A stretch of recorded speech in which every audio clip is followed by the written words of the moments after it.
Bien, alors nous allons terminer toutes les leçons avec les pronoms, avec ordre des pronoms. Ok, et ça c'est à la page 164 si vous voulez regarder dans votre livre. Ordre des pronoms, ça veut dire qu'est-ce qu'on fait si on a deux pronoms dans la même phrase? Quel sera l'ordre, the order, des pronoms? Par exemple, j'envoie des textos à mon ami. Alors, dans cette phrase, nous pouvons remplacer des textos, n'est-ce pas? Avec quel pronom? En, voilà. Mais aussi, il y a à mon ami. Et je peux remplacer à mon ami avec quoi? Avec lui. Alors, on a un, deux pronoms dans la même phrase. Qu'est-ce qu'on fait? So that's what we're going to be talking about today. What do you do when you want to replace two sets of objects with pronouns? You don't have to replace both. You could just replace one. And I could say Jean envoie à mon ami. That would be fine. But if I wanted to replace both, Louis, did I have E a minute ago? I hope I didn't. Louis, what order would they go in? And there is just a rule that we have to follow, and I'm going to show you that in a minute. So in this particular example, I have je, and I have the verb envoie, and we know that pronouns go before the verb, devant le verbe, but what order? Does en get to go first, or lui? And the answer is that in this particular example, it's lui, and then en. Why that order? It looks like it should be en lui, and that's what I'll show you in a minute. The next example is very similar to the first one, but instead of saying des textos, I have la lettre. So instead of using en, I'm going to use la, and then à mon ami, that's a person, so lui, à mon amour, that's still a person, so I will use lui as well. So now instead of having en and lui, I have la and lui, and now my order is je, la, lui, envoie. So what you see is that the order of the pronoun is not dependent on where it is in the original sentence, because in the original sentence it was en and then lui, but here it's reversed. In this original sentence it was la and lui, and it's la, lui in this sentence as well. So it's not dependent on what it is in the original sentence, it's based on just the order of pronouns that you just learned. Okay, so here we go. L'ordre des pronoms. So here's the chart of the order of pronouns. First of all, me, te, remember those? Me, you, us, you, or to me, to you, to us, to you. They always get to go first. Okay, they will always be first. You have a subject over here, okay? The verb is over there because remember, the pronouns always go before the verb. Okay, so the verb is sitting over here. Subject, all right, then you have one of these pronouns. Now you're never going to have more than one of these pronouns in the same sentence at the same time, so we don't have to worry about, you know, if you have me and te in the same sentence. I can't think of when that would happen. Okay, so then what comes next? Next comes lui, or excuse me, le, la, les. So they give it to me. Il me le donne. So even if in English I say it to me in that order, in French this is the order. This order is ironclad. It doesn't change. Me always comes before le. Okay, then after le, la, les, lui and leur take their place. Okay, they go next. So if I wanted to say, I give it to them, je le leur donne. And then we have the pronoun I. And then finally, picking up the end is en. And that's the very last pronoun because this is all the pronouns possible. It's the very last pronoun in the little train here. And the very next word will be the verb. And I don't have room to write it, so I'm going to have to go like that. Okay? So this is the order. This is always the order. No matter what the original sentence was, you have to look back to this list and memorize it. Now I think it's kind of easy to memorize because I just look at the number of words. Maintenez-vous, 4 words, then down to 3, then down to 2, then down to 1 and 1. Some textbooks talk about this being like the pennant or a flag, le drapeau des pronouns, okay, because it goes down in descending order. So that's it, le drapeau des pronouns. Bien? All right, let's try an example. Suppose I have the sentence, je prête de l'argent à tes copains. Or à mes copains, maybe that makes more sense. I loan money to my friends. Okay, so where are my objects? Well, here's de l'argent. I can replace it with en. À mes copains, I can replace that with leur. Now, what goes first? En and leur are my pronouns, so leur goes before en. So, je, leur, en, prends. And there we go. Did I say prends? I'm sorry. Je leur en prête. I loan to them some. D'accord? Okay, un autre exemple.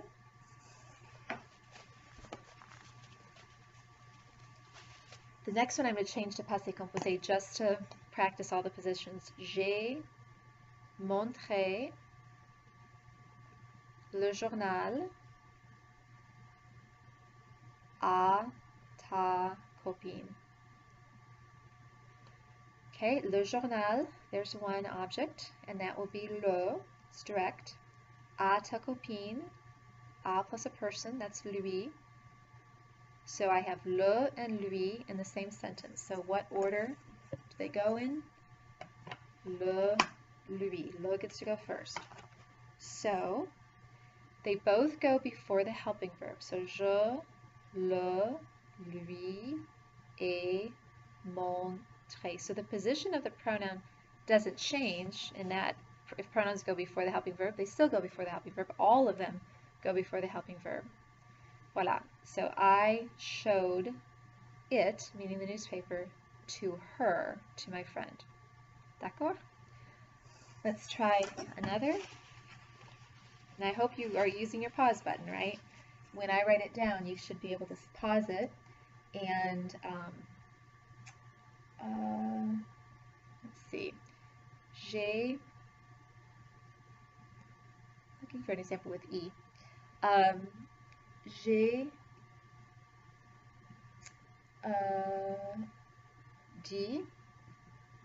dit la vérité à mes amis. I told the truth to my friends. So, la vérité à mes amis. So we've got la and leur. So, la, leur. Je, la, leur, ai dit. Okay, and remember, pay, you're paying the neck. You must agree with the preceding direct, and here it is, and it's feminine, so I'll add an E. Okay, so I can't forget that rule about agreement. Okay, so hopefully that makes sense. It takes a little bit of practice, right? We don't memorize these things in an instant. You just have to practice it, but it is pretty logical. So if you just can recreate this little pennant, 4, 3, 2, 1, it's an easy way to remember it if you're on a quiz or on a test or something like that. Okay, now let's talk about the imperatif. Remember, we always have our regular sentences, our passé composé sentences, our infinitive sentences, and the imperative. And remember in the imperative, when you have an affirmative imperative, where does the pronoun go? It goes after. And when the pronoun goes after the verb, this nice pennant changes. This order is not necessarily true. And what's going to happen is that the me and the nu is going to come after the le, la, les.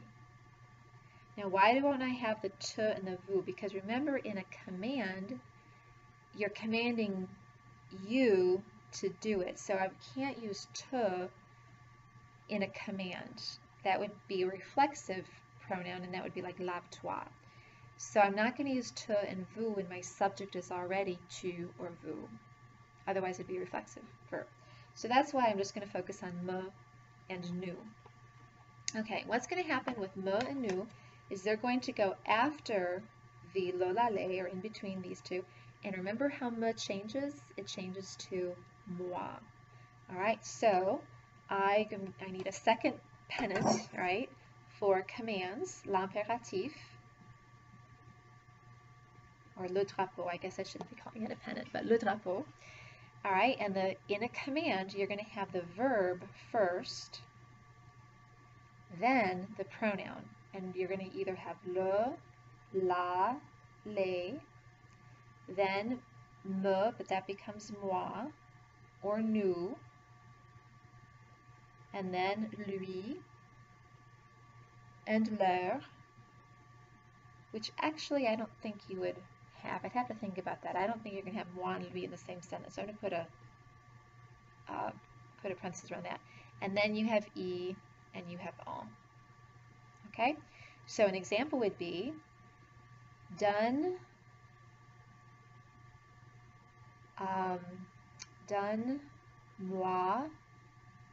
de l'argent. That's not a good one. Donne-moi la lettre. Give me the letter. That's a command, right? Donne-moi la lettre. So it's already in the command form with moi, but now I'm going to put la lettre in there. And where should la lettre go? It needs to go before moi. So I'm going to say, give it to me. Donne-la moi. And notice all the hyphens. When you have a command, you need these hyphens. Donne-la moi. Give it to me. D'accord?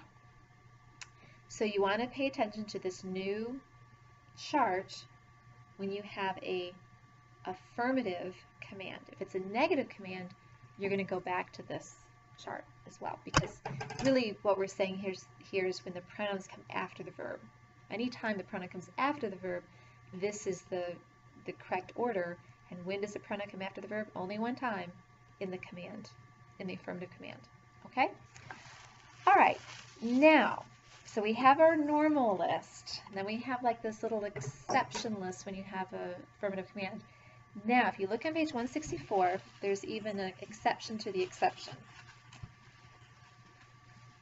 Okay, page 164, it tells us that when you have me, and we already know that me becomes moi in an affirmative command, but when moi and en are used together, when they come right up to each other, this moi becomes mon.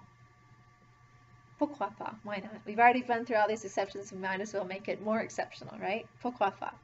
So moi and en become mon. So let me go back to that sentence I had a minute ago. Donne-moi, I think it was my sentence, de l'argent. Give me some money. I think I was about to write this and I changed it. So give me some money, and I want to say give me some. So de l'argent is replaced with en, and so donne-moi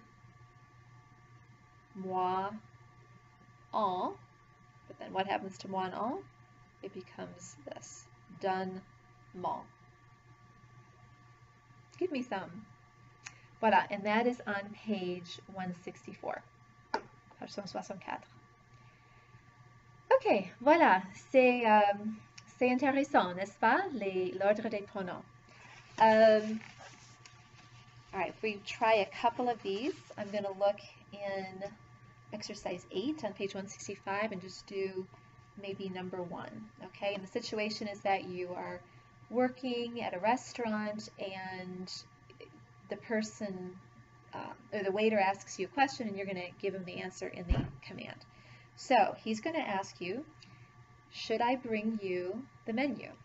So, by the way, this is page 165, exercise 8, if you just want to see what I'm referencing. So he's going to ask the question, je vous apporte le menu.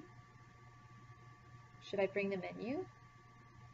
And you are going to answer yes. Bring me it. Okay? So I'm going to first write it out as a regular command. Bring. Now I'm changing it to OZ because it's a command in the formal form. I'm talking to the waiter. First the waiter's talking to me, so he's going to use vous because I don't know him. Now I'm talking to the waiter, and I'm going to continue using vous. So I'm saying to the waiter, hey, vous, apportez, right? That's a command. So I'm going to get rid of vous, but I keep the vous form of the verb. So apportez-moi, right? Bring me the menu. Okay, so that's just with one pronoun. Now I want to replace le menu with a pronoun to make two pronouns in the same sentence. So now I have apportez-moi le, and I go back to this pennant drapeau, and I remember that me in an affirmative command goes after le, so I have to change it to this. Apportez le moi. Bring it to me. Now, if I made it negative, it all goes back in front of the verb. Don't bring it to me. And then I go back to that old order where me tenu vous gets before le l'aller. Okay, so affirmative command, bring it to me. Don't bring it to me. Ne me l'apportez pas. All right, let's try the second one in that box, in the yellow box. And the waiter's going to ask, do you want me to describe, décrire, le plat du jour? Do you want me to describe the dish of the day, the special? All right, and I'm going to answer him and say, yes, describe it to me. So I'm going to use the verb. I'm talking to the waiter, right? It's a command in the vous form because I'm being formal. So I'm going to use décrivez. I have to change the verb to the vous form. Décrivez moi, right? Shall I describe you, the special? And you say, yes, describe it to me. Le plat du jour. I'm doing this in steps here. Okay, now I want to replace the second pronoun, second object. So le plat du jour. And notice it's the whole thing. I just can't replace du jour. All that means is of the day. I can't replace of the day. I have to replace the meal of the day, the special. So this whole thing comes out, and it's replaced with le. And where does le go? Before. Décrivez le moi. Describe it to me.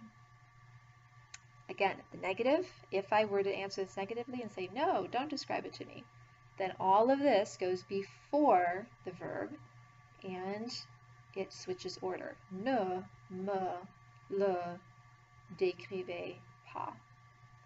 And this seems complicated, and I guess it is at first, but you get used to it real fast. Once you do a lot of practice, it comes. D'accord?